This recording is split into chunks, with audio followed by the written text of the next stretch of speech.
Hello ladies and gentlemen, welcome to day number 25 of 31 days of tutorials. My name per usual is Ryan Hafey with Hafey Digital, and in this video I'm going to show you how you can duplicate yourself in your videos in Premiere Pro, kind of like this.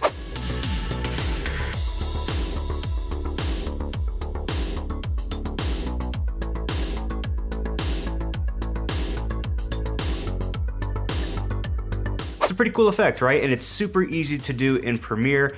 All you're going to need to accomplish it is a camera and a tripod. Now to film the effect, all you need to do is set your camera and tripod up, don't move the camera, and film two separate clips of yourself. It's also important to make sure that you have a wide enough angle or at least enough space in your frame so that two of you could fit in the frame without overlapping. You don't want to be extending too far over into the frame to where you would be overlapping with your other you, because it could cause some issues in Premiere when you're editing it together. So let's assume you've got your clips and you're ready to edit in Premiere. Let's jump in and I'll show you how I edited that little sequence I showed you earlier right now.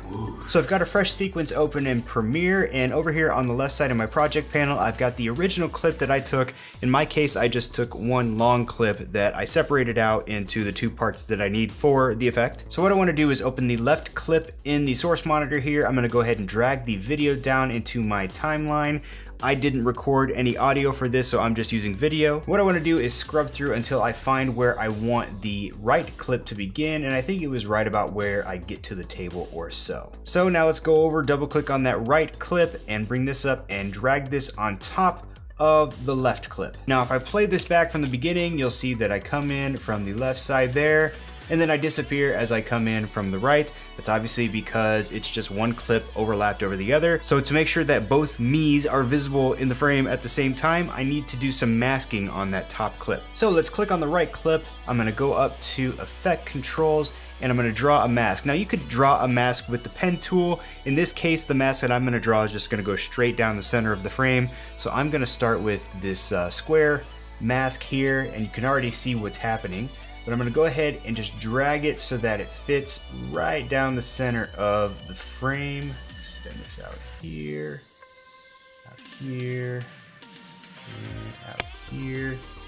Good. And the next thing you wanna do is you want to feather the mask, and this will make sure that the two frames blend together quite nicely. Let's say if there's any shadows that are bleeding over into the right side of the frame from the left, the feathering will help to minimize that and to make it look more natural. Now if we go back to the beginning and begin to play it back, you can see I'm coming into the frame here, and then I'm walking into the frame from the other side, and really there's nothing else that needs to be done here. Everything looks pretty good. But if you want to get extra crafty with it, what I'm going to do here is I'm going to go to the Effects workspace.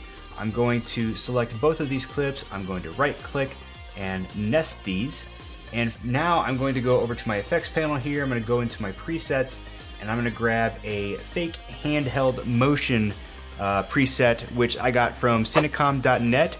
By the way, they have an awesome YouTube channel. If you haven't checked them out, they do a lot of cinematography and filmmaking tutorials and things like that, recreations. Go check them out. Go check out their website because they have a lot of cool presets and plugins and things like that you can choose from. I'm a fan of the wide smooth motion effect, so I'm going to go ahead and drag this onto the nested clip here, and this will give the impression now that someone was filming you rather than the camera being on a tripod. Check it out.